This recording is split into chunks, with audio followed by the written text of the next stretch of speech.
saya mau tahu analisa anatomi nih.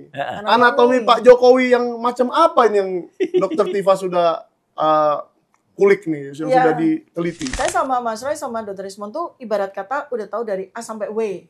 Ya. X, Y, Z-nya masih kita simpan. Gitu. Sayang memang kalau di X ada di Twitter tuh tidak mungkin sepanjang ini. Ya, tapi ini terbatas. Pure science. Yang namanya mitomania ya, karena kebohongan yang sifatnya kronis. Persis. Yang mitomania namanya. Karena pemeriksaan rumah sakit kepresidenan loh, kan akurat ya. Iya. Ibu siap menyatakan hal-hal ini di persidangan, di bawah sumpah. Sama kalau kita lihat ya ini nggak suudon ya. Kedatangan kami bertiga waktu itu terpaksa hanya bertiga ke kampus Universitas Gadjah Mada di ruangan itu. Sebenarnya kan bukan hanya bertiga tadinya berlima. Gitu. Tapi ternyata rombongan besar itu tergagalkan. Saya bilang tergagalkan di jalan. Dan peristiwanya kan memang aneh itu. Ada kecelakaan, tapi kok yang di stop yang belakangnya semua gitu loh. Dan di stop pada jalannya bisa sebenarnya. Dan 2 yang digagalkan itu minggu depan akan podcast juga di Sentana.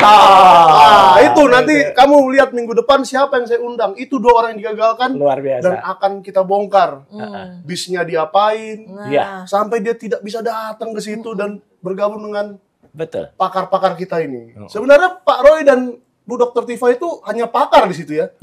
Bukan orang yang meminta untuk datang. Kita support, kita bersepakat untuk datang, hadir untuk support, dan sesekali kalau memang kita perlu menjadi narasumber kita siap. Gitu. Bukan orang yang meminta organisernya. Enggak. Jadi kan sebenarnya TPUA, Tim Pembela Ulama dan Aktivis, itulah yang berinisiasi itu. Jadi mereka meminta kami bertiga, ya Dr. Tifa, saya, dan kemudian Dr. Rismond, itu hadir untuk kemudian menjadi ahli di peristiwa itu. Jadi untuk memeriksa apapun dokumen jadi yang keluar. Lucu sekali sekarang kalau ini ada lagi kesamaan saya, Dr. Tifa dan Dr. Rismond. Kami bertiga kan yang dituduh dengan pasal 160 menghasut. Nah, kita ini pemain cadangan. Iya, pemain cadangannya menghasut ya katanya. Iya, dan kalau sesuai pasal itu kan yang dihasut kan adalah pemimpin negara atau tokoh negara dan juga pemerintahan yang sah. Gitu. Jadi ya nggak apa-apa, lucu aja mereka pakai pasal. Mungkin dia masih merasa dia presiden, Pak. Nah, itu main presiden-presidenan. Nah, kita kulik juga yang namanya main presiden-presidenan itu. Secara medis seperti apa ya Dokter Tifa ya? Kita kulik semua karakteristiknya. Nah, tapi sebelum itu, saya paham kalau Pak Roy atau Dr. Rismond juga mencari secara digital forensik. Tapi kenapa seorang dokter kok penasaran dengan ijazah Jokowi ini? Awalnya gimana sih? Awal banget ya. Itu kan sekitaran 2017 ya. Betul. Ketika kemudian Mas Roy juga nunjukin ijazahnya. Udah mulai kan ada kecurigaan-kecurigaan yang keluar di sosmed ya. Terkait dengan Bambang Tri juga gitu kan. Baca bukunya yang Jokowi Undercover gitu. Nah, saya kan semula itu bangga banget gitu loh. Presiden saya itu lulusan Universitas Gadjah Mada. Bangga dong kita sebagai sesama alumni. Betul, pasti. Saya bangga gitu. Cuma kemudian ketika beliau ini udah mulai ngulik, kok ada mata seorang ahli telematika dan digital forensik kan beda dengan mata kita orang awam. Tunjuk nih ijazahnya lulusan yang namanya Joko Widodo dengan ijazah saya kayak gini. Saya bilang benar juga ya. Lalu saya keluarin dong ijazah saya punya. Saya punya ijazah kan 3 dari UGM. Ijazah sarjana kedokteran, ijazah dokter, dan ijazah S2 saya. Nah, saya liatin gitu kan. Iya ya, saya belum tahu ada keanehannya, belum. Di situ belum. Mata yang kita pakai masih mata biasa kan gitu. Lalu dari situlah Ibu mencoba mencari nih apa saja kejanggalan yang ada. Nah kemudian mata dokter saya dong. Kan mata dokter tuh apa sih? Mata dokter kan melihatnya anatomi, melihat morfologi, lalu lama-lama juga melihat behaviornya sebagai sebuah ilmu yang saya tekuni kemudian kan. Behavior dari bagaimana di video, bagaimana dia bicara, kok makin lama makin nggak sinkron. Bagaimana dia talk the talk dan walk the talk lah kira-kira gitu ya. Begitu ya, gitu. Karena ya saya bukan apa-apa ya Mas kan. UGM itu punya semacam kualifikasi yang sangat tinggi ya untuk mahasiswanya. rata-rata lulusan UGM pasti bahasa Inggrisnya lumayan lah gitu. Ya, Kalau nggak salah satunya antara ya. lumayan sampai bagus dan bagus sekali Ya. gitu. Nggak ada yang berantakan lah bahasa Peletok-peletok Inggris. itu nggak ada ya. Iya, Peletok, karena bir itu peletok. karena apapun fakultasnya, apapun Ya. jurusannya, kita masuk tuh pasti mendapatkan kuliah bahasa Inggris dimanapun. Dan itu Ya. semester 1 pasti ada itu namanya MKDU, mata kuliah dasar umum. Oh, Ya, kita mungkin masuk ke situ. lupa masuk sekolah kali waktu itu, lupa masuk kuliah. Nggak mungkin. Ini yang termasuk yang dicurigai sama Dokter Tifa. Jadi kenapa persyarat atau syarat-syarat standar basic ya untuk seorang mahasiswa itu kok UGM. lepas gitu dia ya kan? Termasuk ketika kami kemarin datang langsung ke sana, itu kan banyak sekali statement-statement dari dia ya yang kemudian terekam dan itu menjadi viral di mana-mana ya, termasuk lupa nama dosen pembimbing, Asmujo itu nah, ya. ya, lupa nama Jurusan. jurusan, nggak mungkin. Lupa Ya. tempat wisuda.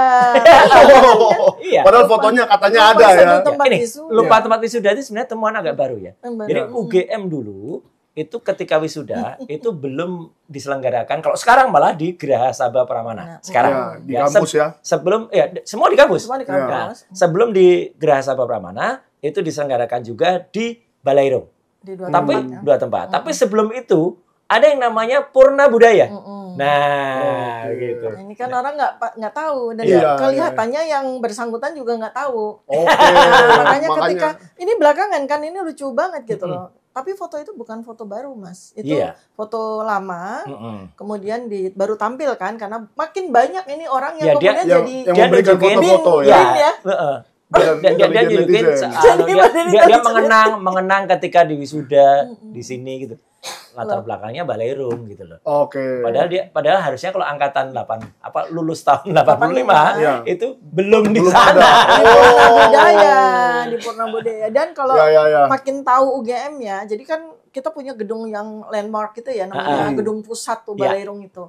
Itu kan gedung yang sangat sakral. Betul. Hanya digunakan untuk penganugerahan profesorat atau guru Iya. besar Heeh. dan promosi doktor yang istimewa begitu Iya. ya. Nah, kemudian memang ada ya ada kurun waktu tertentu dipakai untuk wisuda, Ya. tapi wisudanya nggak boleh di gedung sakral itu. Iya. Wisudanya di pelataran pakai tenda. Pakai tenda. Itu Oh. ada beberapa tahun ya. Saya termasuk Di foto itu kan nggak ada tenda ya?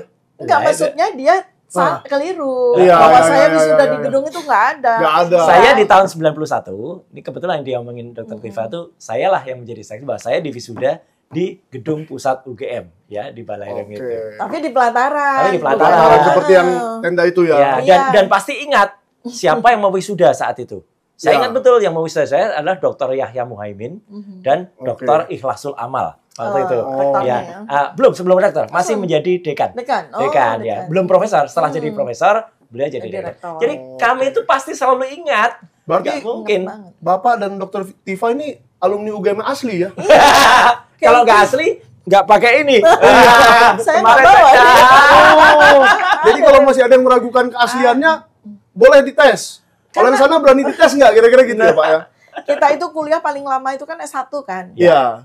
Apapun itu tuh kan kita inget banget Persis. gitu Betul. kan. Masa yang sangat memorable buat kita gitu. Iya, Termasuk ada seorang mahasiswa kehutanan yang bilang, kalau saya nunggu kuliahnya di Balairung situ, ya mana mungkin kehutanan di sini, Balairung di sini. Kalau kita Jauh. nunggu kuliah ya telat dong. Oh iya, gimana? Mungkin Yang kuliah di situ di gedung pusat itu tuh hanya 3 sama 4, Ekonomi, 4 ekonomi, ekonomi, D3 psikologi. ekonomi, psikologi, filsafat. Ya. Jadi mana ada anak Kita aja tahu. yang saya di kedokteran yang iya, memang Mas sewaktu Roy ke di kehutanan itu juga agak Sospor. jauh ya masuk. Jauh. agak jauh ke gedung Jadi pusat. emang mustahil tuh cerita tadi itu. Gini, mungkin dia lupa ingat. Mungkin dia kuliahnya, kalaupun pernah kuliah di situ ya, Iya. mungkin dia kuliahnya di SGPC. Ya. Segopat Pecel itu memang waktu itu ada di bawah parkiran, di bawah tower, ya, bukan tower, water torrent. Oh, toren ya, apa tangki air. Di dekat antara gedung pusat dan fakultas lain, baru kehutanan gitu. Jauh banget. Oh, jalannya jauh Ngapain ya. juga kalau nunggu kuliah di sana? Olahraga kali, Pak.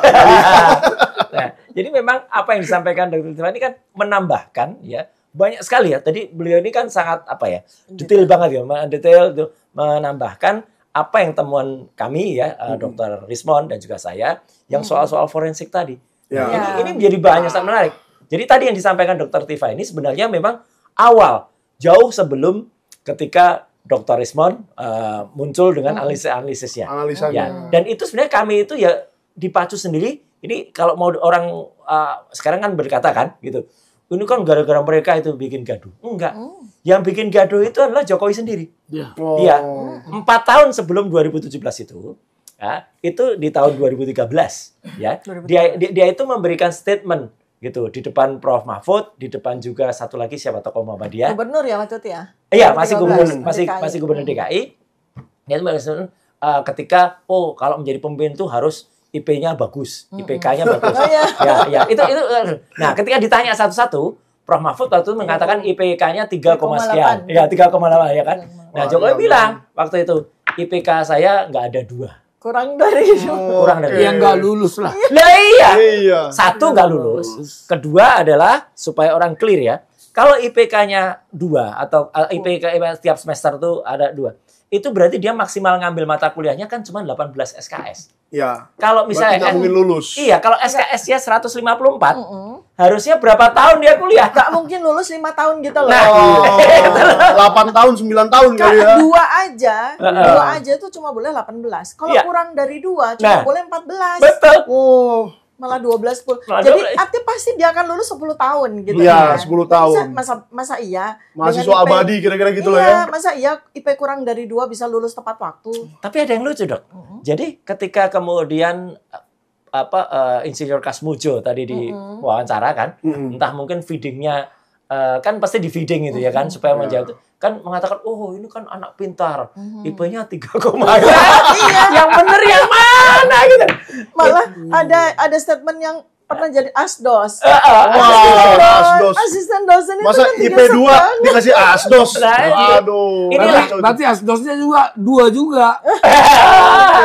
Jadi lah kalau cerita itu tidak sebenarnya, cerita itu tidak benar ya gitu. Pasti ngaco. Banyak bolongnya. Pasti banyak bolongnya. Ya. Berarti Pak Jokowi sendiri yang awalnya membuat kegaduhan ini muncul. Ya. Kalau memang mau disebut kegaduhan. Betul. Padahal enggak kok, kita hanya meneliti. Kalau misalnya lawyer-lawyer nanti itu pakai pasal kegaduhan. Kegaduhan itu. Siapa yang membuat gaduh? Wah, itu keluarlah. Nah, sekarang saya mau tahu analisa anatomi nih. Anatomi Pak Jokowi yang macam apa ini yang Dr. Tifa sudah kulik nih, sudah diteliti.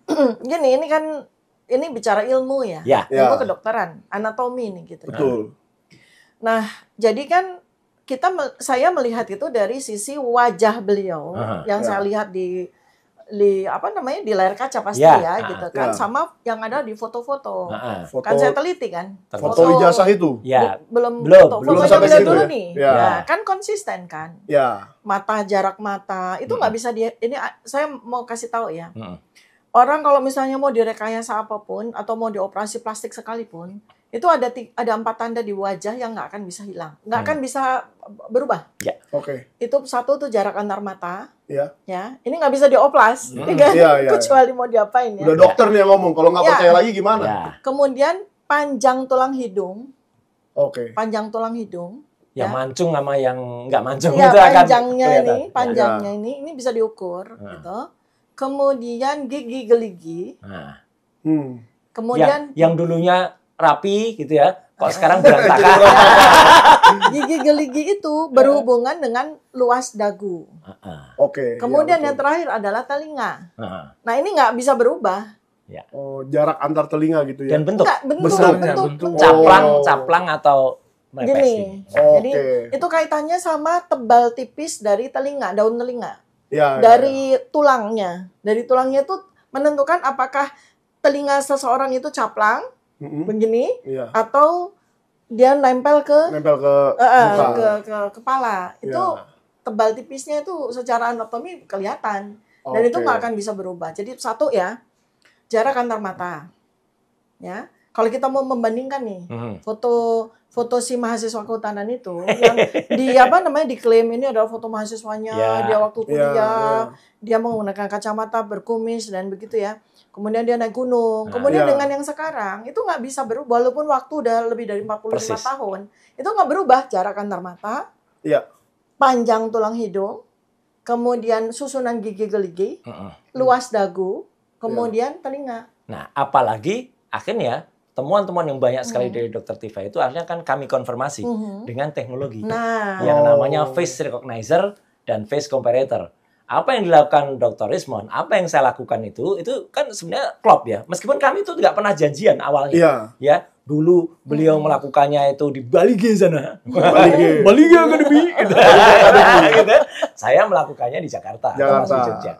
Klop. Dan softwarenya pun mau pakai software apapun ya, kalau benar itu akan concern gitu. Nah, kebetulan ada kebetulan sedikit nih, Dok. Saya kenapa respon waktu itu ya dengan cepat? Kan ya jelek-jelek gini ya. Dokter saya itu kan ada OCB-nya. OCB itu Organizational Citizenship Behavior. Jadi ada behaviornya juga gitu loh. Dan kalau mau ditarik lebih dalam lagi, kalau soal-soal medik ya, Dr. Tifa tahu persis lah. Saya itu anak dari seorang dokter jiwa. Profesor jiwa dan saraf. Ayah beliau itu 2 spesialisasi. Iya, jadi klop lah ya dengan neuroscience. Nah, nantinya itu ilmu kita akan sangat klop sekali ketika kita menyelidiki ya, ketika kita besok akan pada saatnya akan mengungkap seorang anak yang sebenarnya mengalami pengkerutan otak ya gitu, dan dia malah dipercaya menjadi orang penting di Republik ini. Wah, pres. Nantinya itu ijazahnya nggak kalah busuknya. Ya, nggak kalah busuknya ya. Waduh, itu luar biasa. Tapi kita bicara ini dulu. Biar orang besok harus nonton Sentana. Lihat ini. Ini ijazah pertama dulu guys. Ijazah kedua nanti beberapa minggu lagi. Iya.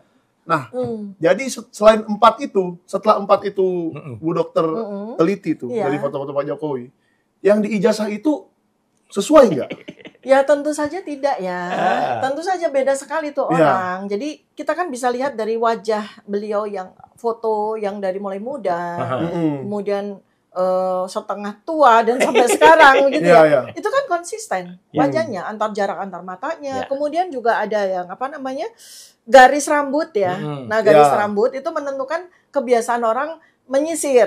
Ya. Oh ya betul pasti. Ini kan yang belahan mana gitu kan. Itu kan walaupun mungkin nanti kalau sesuai dengan tebal tipisnya rambut kemudian akan berbeda ya, tapi itu di awal itu pasti orang menyisir mau ke tengah mau ke belakang gitu, sehingga belah tengah atau menyisir dari ke kanan atau ke kiri itu karena sesuai dengan bentuk kepalanya ya. Tumbuhnya rambut. Satu lagi, Dok. Maaf saya potong. Jadi kadang-kadang orang tuh tidak sadar bahwa kelakuan dia sendiri itu yang nanti akan membuka kedoknya. Membuka kedok ya. Sama seperti yang tadi yang kita sebut tadi, si Fufu Fafa itu. Dulu kan dia kan tidak mengaku nomor handphonenya plus 628 sekian belakangnya 33 itu. Tapi kan lupa dia bahwa ketika dia mendaftar di KPUD KPUD atau wali kota, dia mendaftar dengan tangan dia sendiri. Ini juga sama. Apa yang nanti akan diceritakan dan itu akan dibongkar. Dia tuh pernah menuliskan tinggi badannya dia, pada sebuah form pecinta alam di Fakultas Kehutanan Silva Agama. Tinggi badannya berapa? Kemudian sekarang tingginya berapa? Tinggi badannya Joko Widodo nih. Iya. Kan beda, nggak bisa dengan sebuah. Tapi bisa aja Bu dia masuk ke ortopedi. Wah, dia tinggi badan. Diginiin gitu ya. Karet. Jadi tambah tinggi. Iyalah. Ya, berhenti tumbuh. Orang kan kalau sudah di atas 20 tahun kan nggak bisa tumbuh lagi, Pak. Iya. Jadi Joko Widodo yang di pecinta alam itu tingginya berapa, Pak? 170. 170 dan sekarang 175. Ini pemeriksaan rumah sakit kepresidenan loh. Iya. Kan akurat ya. Iya. Jadi itu sebenarnya nampak, tapi besok itu semua juga akan terbongkar. Berarti dia kurang teliti ya. Harusnya dia suruh dokter kepresidenan tuh bilang 170 dong. Dulu kan saya taruhnya 170. Nggak mungkin. Even dia berbohong di situ. Foto-foto yang diklaim sebagai foto pernikahan, itu nanti ada serinya nanti kita. Itu lihat jarak tingginya, bedanya antara dia dengan Iriana, dengan sekarang. Itu juga beda dulu. Jauh beda ya. Dulu segini ada jarak berapa senti itu kira-kira 5 sentian 5 senti. Oh berarti cocok 170 ke 175 itu ya 5 senti. Banyak kan excuse dari pro-nya dia itu. Oh ya kan. Kalau seorang perempuan sudah menopause akan mengalami osteoporosis sehingga iya tapi nggak akan lebih dari 2 cm gitu loh. Apalagi beliau juga masih belum tua kan. Jadi sebenarnya temuan-temuan Dr. Tifa inilah yang luar biasa sebenarnya bisa menimbulkan kami ini yang memiliki ilmu yang lain itu untuk kemudian mengulas. Beliau itu melihat dengan analisis keilmuannya, dengan anatomi tadi. Ya, setelah itu, alhamdulillah dunia teknologi software itu kan berkembang sangat pesat, sehingga yang namanya tadi kita bisa face comparator. Kalau kemudian kalau ada foto yang disebut foto wisuda, foto apa itu kita bisa periksa dengan Ella ya gitu. Jadi bukan lagunya Rihanna, Ella itu bukan ya. tapi software error level analysis. Gitu. Ini soal gigi geligi ini menarik ya, gigi geligi dan rahangnya. Gigi geligi berhubungan sekali dengan rahang. Itu menentukan bagaimana orang tersenyum, bagaimana orang berbicara, dan itu sebuah evidence sendiri loh. Persis.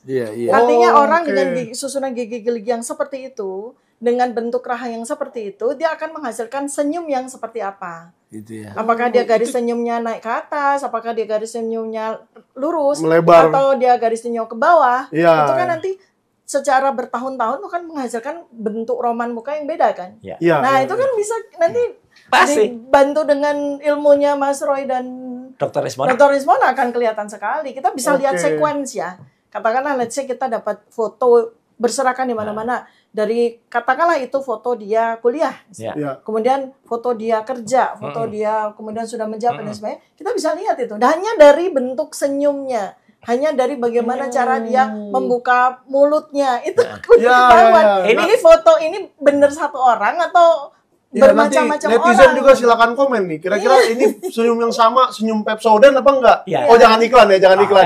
Jadi gini, Mas Mike, Pak Janes ya. Jadi kadang-kadang kan ini kan sudah disampaikan oleh Dr. Tifa ya kan di postingannya di X atau di tweetnya. Cuman kan mungkin waktunya cukup pendek. Jadi kalau pada komen apa itu dokter kok bicara kayak gitu? Ya memang penjelasannya memang harusnya panjang.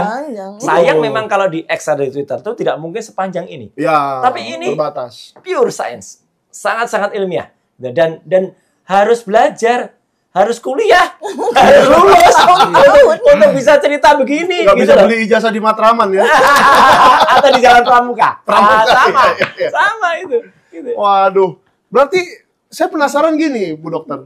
Apa nggak ada selama ini dari 2000 berapa itu 2017 ya, sudah sekitar 8 tahun. Nggak ada satupun dokter yang saya lebih ahli dari Dokter Tifa. Gini loh sebenarnya senyum itu begini, rahang itu begini, telinga itu begini. Nggak ada. Nggak ada satupun yang berani membantah. Coba Dokter Tifa aja deh.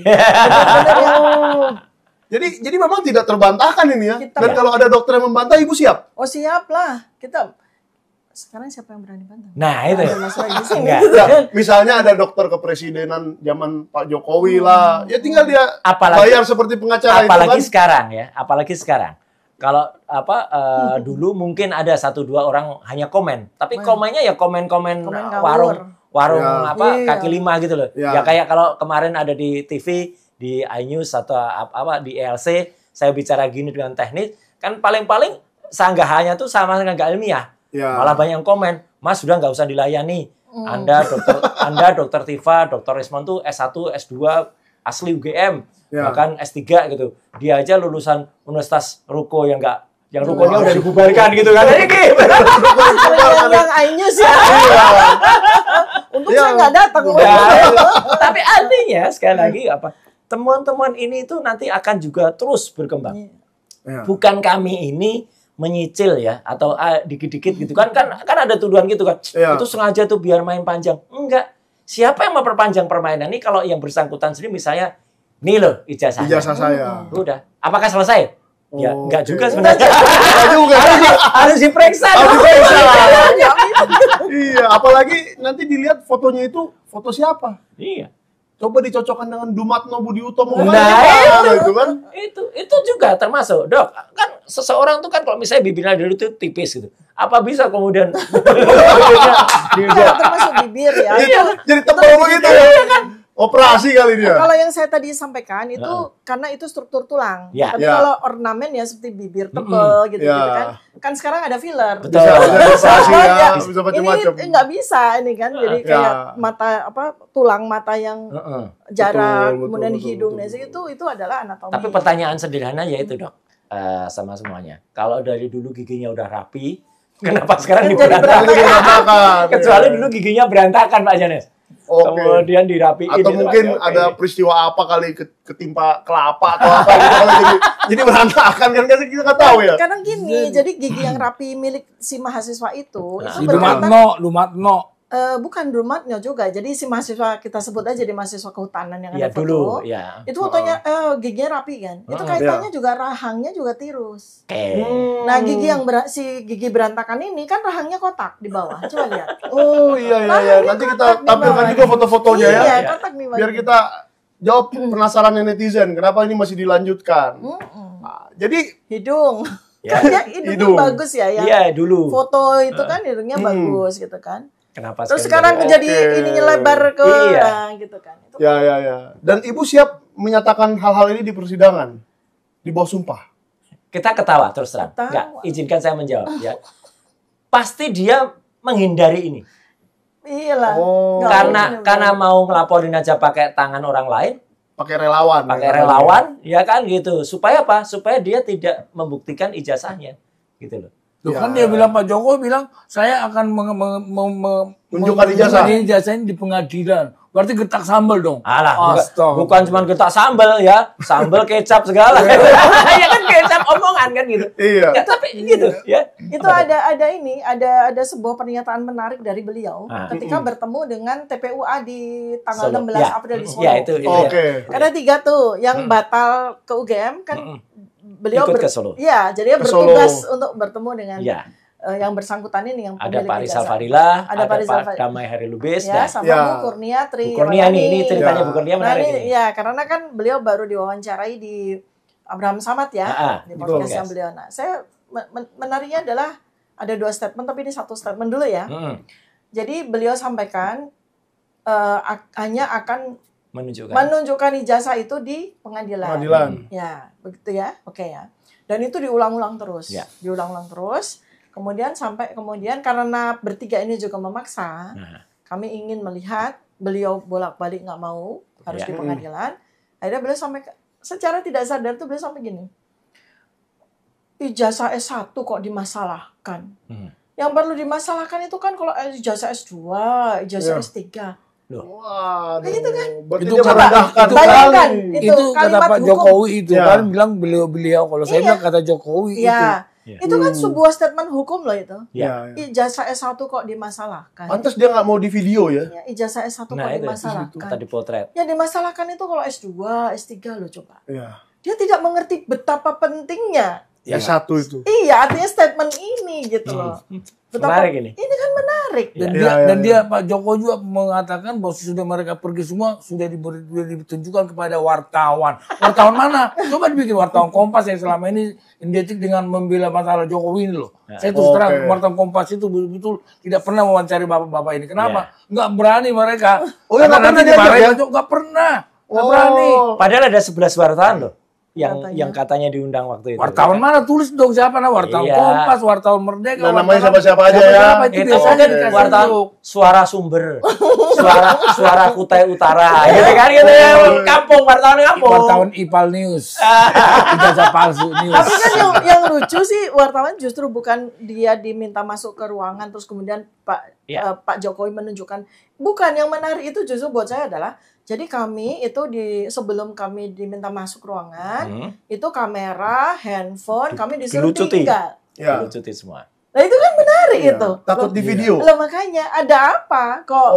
Iya kan ini wartawan.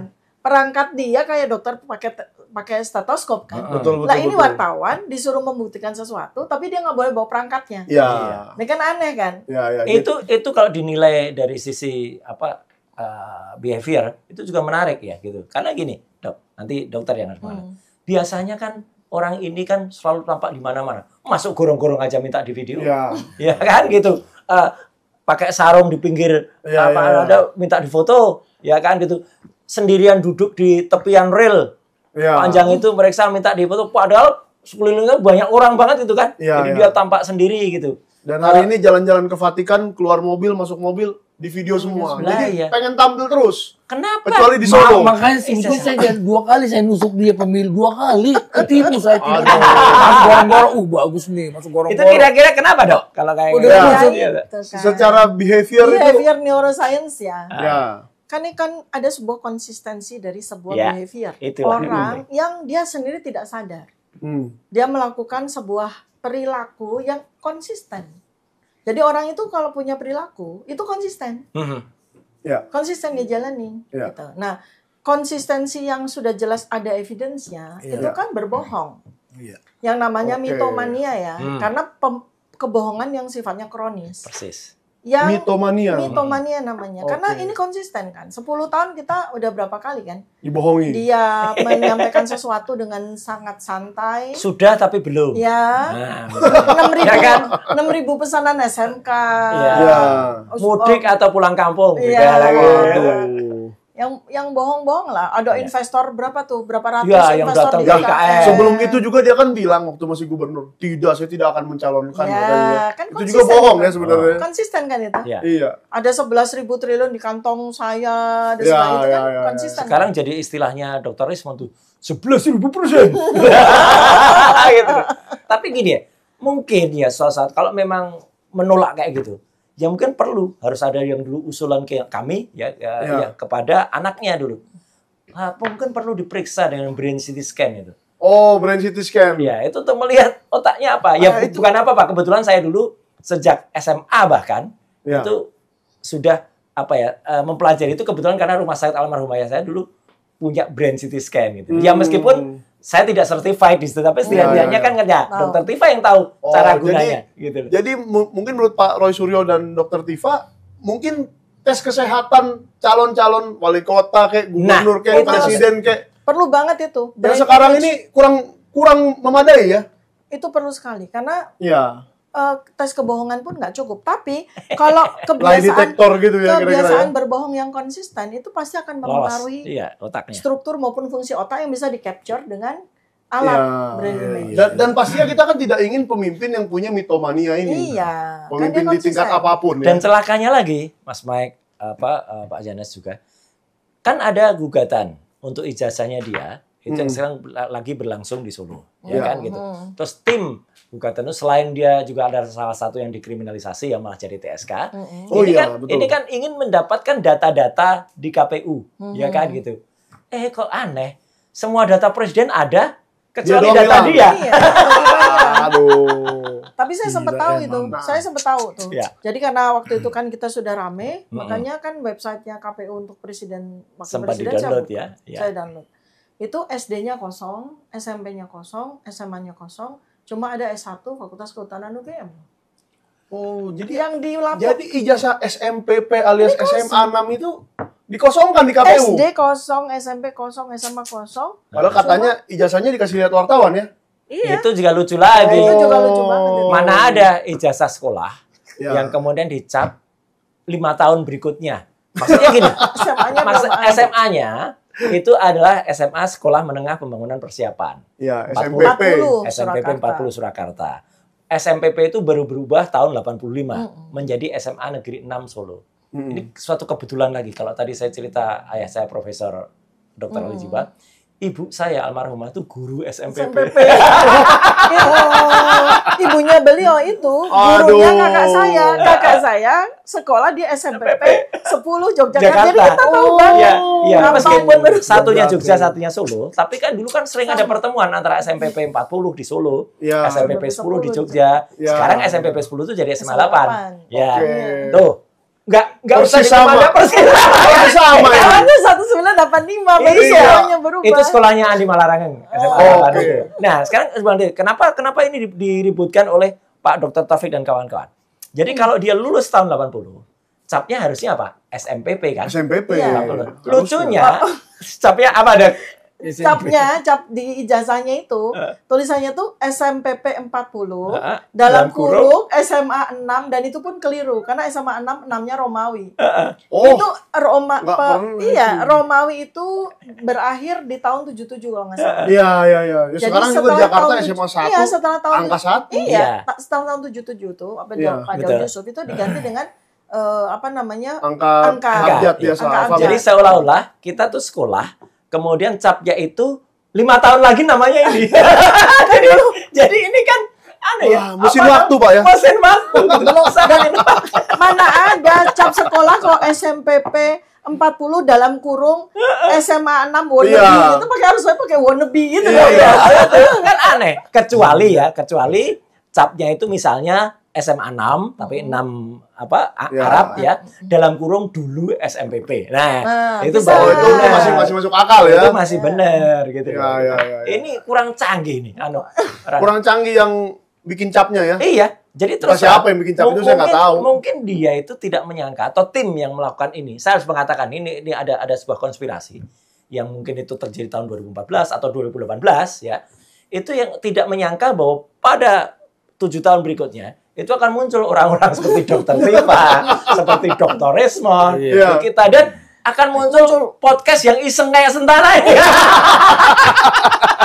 Dan saya yakin kata Bang Rismond juga, nanti kalaupun kita diapa-apain, nanti akan muncul respon berikutnya. Saya yakin.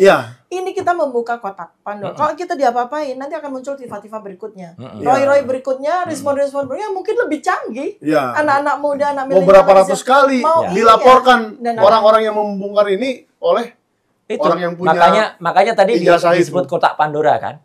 Itulah artinya kenapa ya ada temen ya itu sebenarnya idenya juga sama. Yang teman membuat animasi film dengan AI ya itu kita sebut UGM itu adalah Olympus gaya Medusa.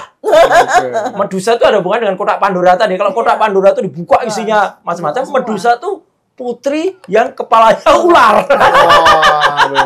Kebuka semua kan? Iya, terbuka jadi, semua. Harusnya tuh kalau saya bilang handlingnya tuh jangan kayak gini. Kasihan beliau. Iya. Lebih baik iya kan kita udah tahu semua. Kalau guyonanya gini dong. Mungkin dia dulu pesan aku pulang bikinin ijazah asli ya. Dan segala macam. Dibikinin ijazah palsu. Ya mungkin mulai akte kelahiran, SD, SMP, SMA ini dan tidak sinkron semua kan gitu. Waduh, kurang profesional. Kan tidak.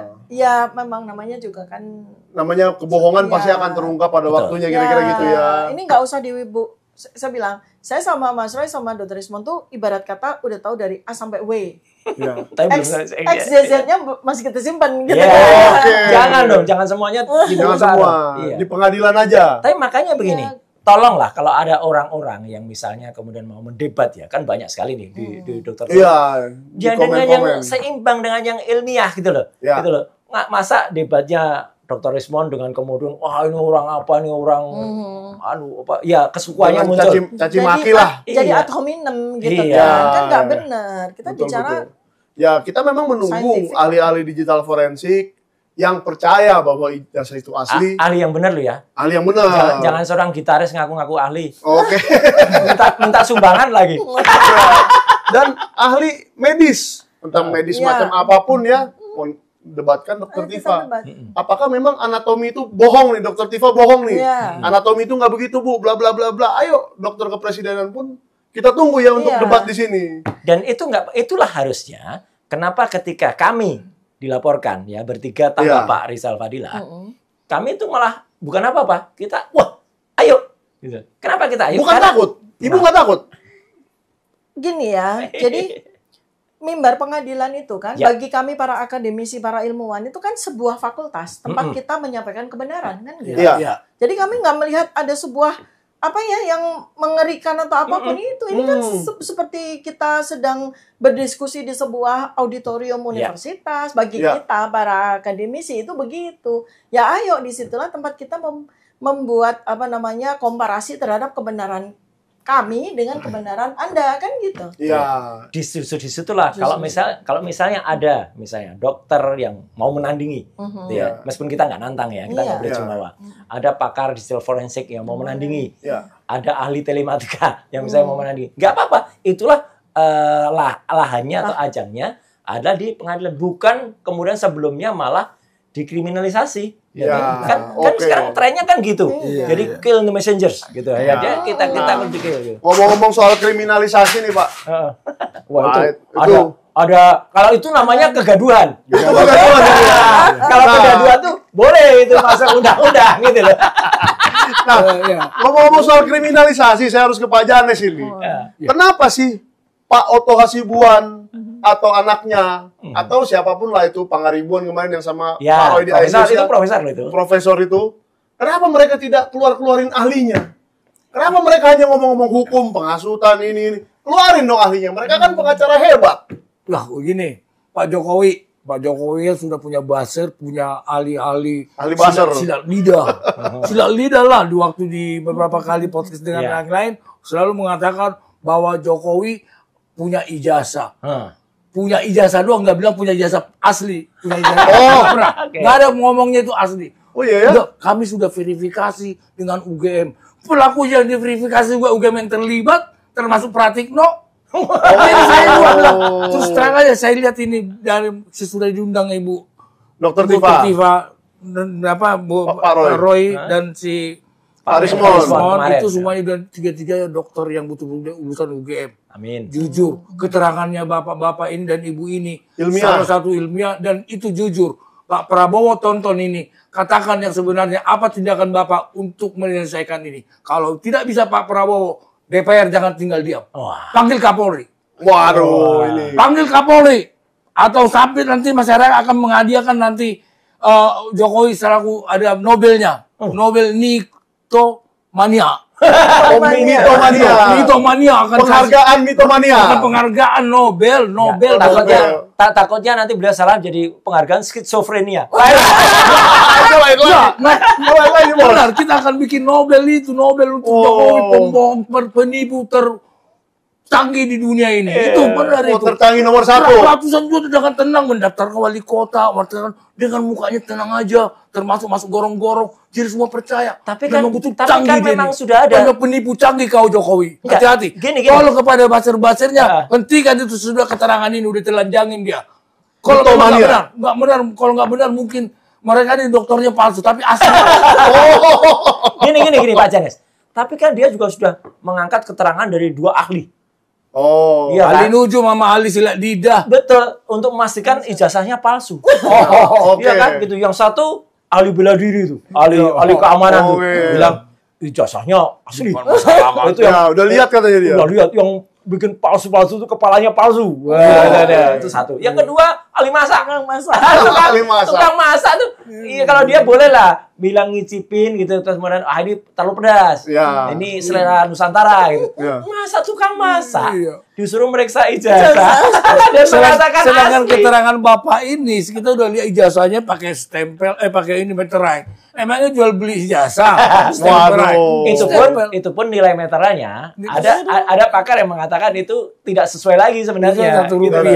Harusnya di tahun 80 kan memang begini dulu. Ada 100, ada 500. Jadi UGM itu memang belum seragam waktu itu. Mereka mengakui ya. Dalam hati, aduh universitas saya yang saya bangga-banggain administrasinya kok jelek amat jadinya ya. Iya, carut marut ya. Carut marut gitu kan. Ada yang dapat berkewajiban untuk kasih materi, ada yang tidak gitu. Cuma ketika kita compare dengan fakultas yang lain di tahun yang sama itu, kalaupun ada yang berkewajiban untuk kasih materi itu Rp500. Bukan 100. Bukan 100 ya. Artinya kan materi kan berlaku general kan? Sekarang misalnya 10.000 ya 10.000 ada kita pakai 5.000 dua kan nggak mungkin. Iya, mungkin. Ada 6.000 adanya, 6.000 12.000 disobek dikit. Biar jadi 10.000. Kecuali diskon ya.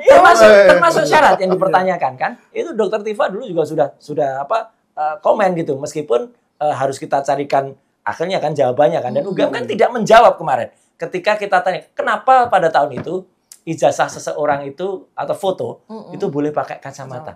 Nggak boleh. Dulu bahkan kalau pakai kerudung juga nggak boleh dulu. Sekarang sih tahun 2000-an itu sudah boleh. Tapi zaman itu pakai kacamata pun tidak boleh. Memang kalau kacamata itu tidak fatal. Tidak boleh pakai kacamata dan telinga harus kelihatan. Clear banget. Dan tidak boleh foto orang lain ya. Ini jadi ingat soal foto SMA. Ijazah SMA-nya dia tuh. Iya. Fotonya tuh gondrong. Mana mungkin? Coba dilihat. Waduh. Kecuali SMA-nya kalau di Jogja De Brito kan. Loh, kecuali. Iyalah, ini SMA negeri kok. Ya, kalau John De Brito, ini nggak apa-apa ini. Iya. Itu memang anaknya gondrong-gondrong tapi kreatif, pintar-pintar. Oh iya, memang ada. Bisa masuk terbaik di Jogja kan, SMA De Brito. Kolese De Brito kan. Iya, dulu juga saya waktu sekolah mana boleh rambut panjang kan? Iya, apalagi laki-laki. Ijazah loh. Ijazah kan ada kualifikasi fotonya. Betul. Latar belakangnya apa, rambutnya. Terus ada juga yang komen, Dr. Tifa, ketika kita bertiga ke sana dan yang kami periksa itu sekali lagi, ini adalah prime evidence, ya bukti primer. Pertama, itu kan tidak ada, saya yakin sampai ke lawyernya, sampai ke orang yang sudah melihat, saya yakin belum ada yang pernah melihat skripsi asli seperti kami bertiga, seperti itu ya. Artinya skripsi yang dikatakan asli ya. Dan kami potret tidak sekedar dengan foto dengan kamera biasa. Kenapa saya pakai kamera bukan pakai handphone? Karena kamera itu hasilnya adalah bukan sekedar JPEG, tapi kompresi, bukan Joint Photographic Expert Group, tapi itu RAW. Dan RAW itulah yang kemudian bisa diperiksa dengan separasi, bisa diperiksa dengan cyan, magenta, yellow, black, bisa diperiksa dengan RGB, sehingga intensitas warnanya itu bisa ketahuan apakah ini 0 sampai 255 dan lain sebagainya. Jadi clear banget itu yang kita periksa sampai sedetail itu, dan akhirnya UGM pun juga kalau dikatakan ya, kalau kita prihatin ya, terus terang kan ada tuduhan, wah itu mau menjelek-jelekan kampus. Nggak mungkin dong. Ngapain? Harus dulu sendiri. Justru Jokowi yang menjelekkan kampus. Justru kita bertiga itu datang dengan penuh kecintaan dan kebanggaan kita kepada kampus kita. Tapi kita jadi kecewa. Loh kok penjelasannya seperti itu? Ada yang menarik jelas, itu, yang kita debat tentang pembimbing skripsi. Kita lucu, saya sengaja kan mengeluarkannya. Ahmad Sumitro dengan Ahmad Sumitro. Itu kalau nggak salah Pak Buarek itu banyak dok, namanya dokumen-dokumen yang Pak Soe atau Pak Ahmad. Tapi ini masalahnya kan lembar pengesahan skripsi. Ya, lembar pengesahan skripsi yang akan ditandatangani oleh pembimbing skripsi. Mana mungkin dia akan menerima namanya ditulis salah? Nggak mau. Putrinya saja nggak mengakui kalau itu nama ayahnya. Kalau artikel yang diterbitkan orang, buku yang diterbitkan orang, bisa menulisnya saja. bukan Sumitro. Tapi itu Warek yang sama dengan yang mengaku Pak Jokowi dari kedokteran. Iya itu. Orang-orangnya sama ya. Ini materi yang sangat penting loh. Jadi beliau malah sampaikan bahwa banyak dok loh, itu kan berarti administrasinya amburadul dong. Termasuk ini barusan nih info ini juga baru beberapa waktu yang lalu ada ya itu entah cuman asal jawab atau apa. Katanya yang kita lihat tesis itu dulu itu UGM kadang-kadang nulisnya tesis gitu. Mana mungkin? S1 itu jelas skripsi. S2 itu tesis. Kalau disertasi itu kami dulu bikin S3. Perbedaannya ya, kalau hanya skripsi itu mungkin variabelnya cukup 1 sampai dengan 3. Ya, kalau tesis itu 3 sampai dengan 5. Kalau disertasi itu harus sampai 7.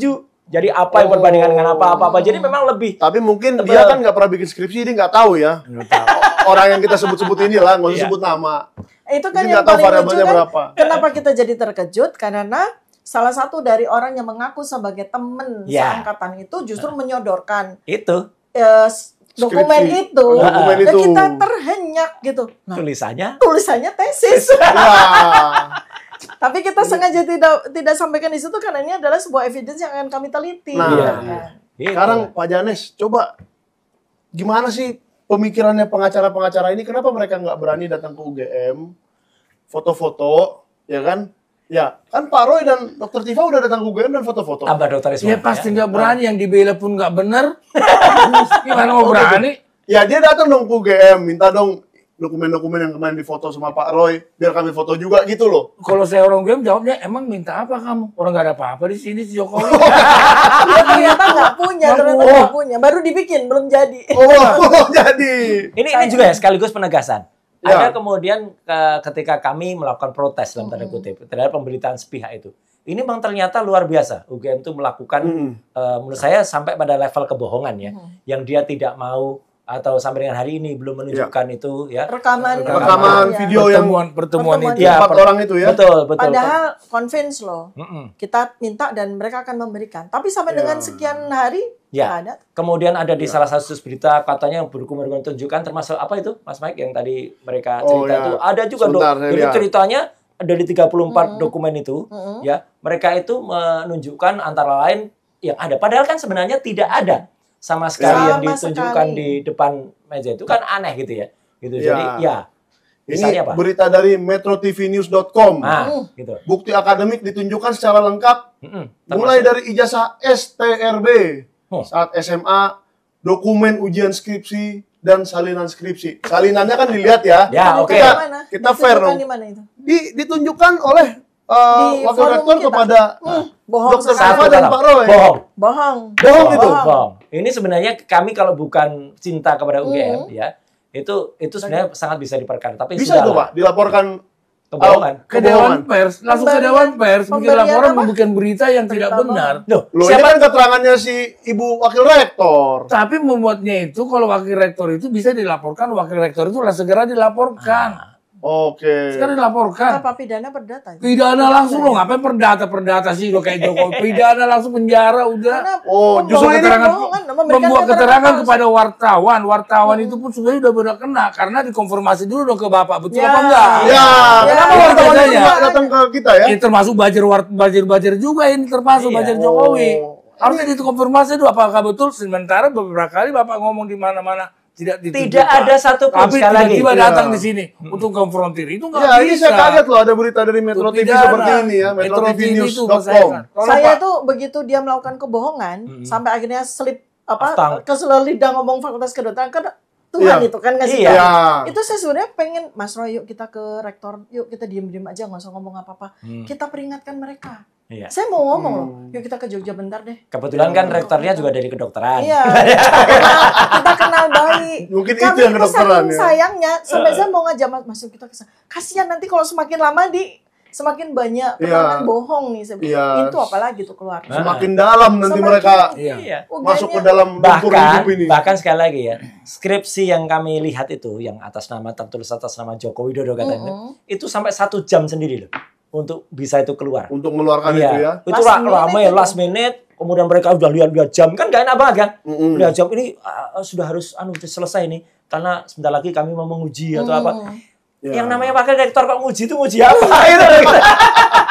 Padahal Pak Roy minta sampai jam 12 ya. Iya. Diperpanjang. Dan bohongnya lagi. Habis itu mereka nggak nguji. Habis itu mereka malah bikin konpres kan. Dengan santainya. Jadi di sini udah banyak kebohongan ini Pak. Jadi mungkin si mitomania ini menyuruh orang-orang lain ikut berbohong bersama dia. Hampir semua institusi, termasuk Polri, wartawan, pengacara, semua udah dirusak sama Jokowi. Dan ratusan jenderal. Benar, ratusan jenderal ditipu. Iya, udah bikin ini loh, petisi loh mereka, maklumat. Iya, betul. Aduh. Itu dia. Jadi gitu guys. Mungkin kita untuk kesimpulan aja.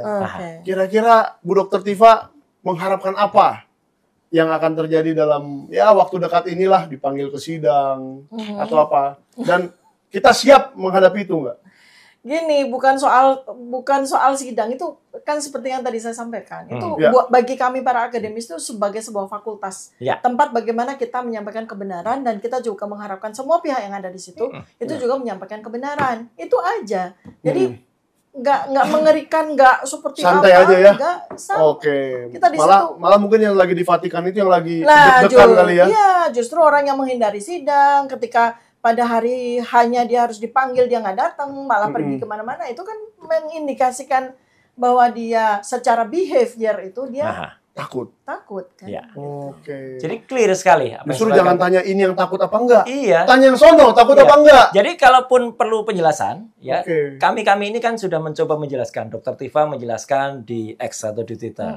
Dr. Resmond juga menyampaikannya di X dan bahkan ketika diwawancara di mana juga saya kemarin juga menjelaskan detail ya di 2 siaran langsung waktu itu ya di satunya nggak langsung sih, iNews langsung dengan yang Rakyat Bersuara dan juga di ILC.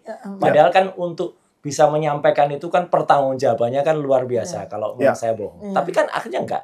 Itu kan yang membungkam bagaimana mereka dan mereka argumennya juga sudah cuma argumen otot saja akhirnya gitu loh. Bilang kalau gitu aja. Termasuk pengacara ya. Saya wonder juga loh, itu kan di situ ada profesor. Iya loh. Profesor. Kok dia nggak ada argumentasi ilmiahnya sama sekali gitu. Iya, mungkin ada satu argumentasi ilmiah yang saya hargai. Ketika saya tanyakan, "Prof, kalau tesis itu S1 atau S2?" Dia jawab S2. Ya udah. Itu dari lawyernya Jokowi. Berarti sudah itu batas kebohongan dia aja ya. Jadi dari situ harusnya udah nggak bisa bohong lagi nih, udah susah nih. Itu saya salut kepada sang profesor lawyer itu. Profesor Pangaribuan itu ya. Masih jujur dia bilang gitu kan. Dan kita berharap semua juga semakin jujur ya ke depannya. Amin. Siapa yang masih menutup-nutupi kebohongan, siapa tahu ada dari pihak SMA 6 atau SMPP itu ya. Iya, SMA 6 Solo loh. SMA 6 Solo. Jangan SMA 6 Jogja loh. Salah lagi. Buku alumninya salah lagi. ada pihak SMA 6, ada pihak UGM yang akhirnya mau jujur atau mau membuka dokumentasi kita Harusnya kemarin. begitu. Ya, udahlah, sudah cukup. Supaya kan banyak nih yang komen di kita, sudahlah, sudahi aja lah masalah polemik ijazah ini. Ya itu cara menyudahinya. Satu lagi Mas, yang paling penting. Ini masih banyak, komennya gini Dr. Tifa. Masih banyak persoalan yang penting di Republik ini. Loh, ini penting banget. Ya, ini yang paling penting. Kalau ada, jangan sampai kendor. Ya, kalau ada katanya, saya pernah lihat tuh anggota DPR cewek itu siapa namanya lupa saya ya. Di salah satu podcast bilang, ini persoalan nggak penting. Orang justru moral dan kejujuran itu lebih penting. Gitu loh. Kalau orang mengatakan moral dan kejujuran nggak penting, waduh, ya kayak gitulah mental orang-orang sekarang. Bagaimana sebuah kebijakan yang implikasinya nasib 280 juta rakyat itu diambil dengan fondasi kebohongan, ketidakjujuran. Itu kan akhirnya kehancuran di mana-mana. Oke, dan sekarang sedang kita alami. Sekarang sedang kita alami. Ya, itu guys, apakah kamu mau Indonesia ini tetap seperti ini yang katanya kemarin gelap dan terus gelap? Ya udah, nggak usah dibongkar ijazahnya. Tapi kalau ingin Indonesia gelap ini berakhir, tunjukkanlah ijazah itu di pengadilan. Dr. Roy Suryo, Dr. Rismond, dan Dr. Tifa siap membongkar keahlian mereka dan memakai keahlian mereka untuk mengecek ijazah-ijazah dan dokumen-dokumen lainnya. Nah,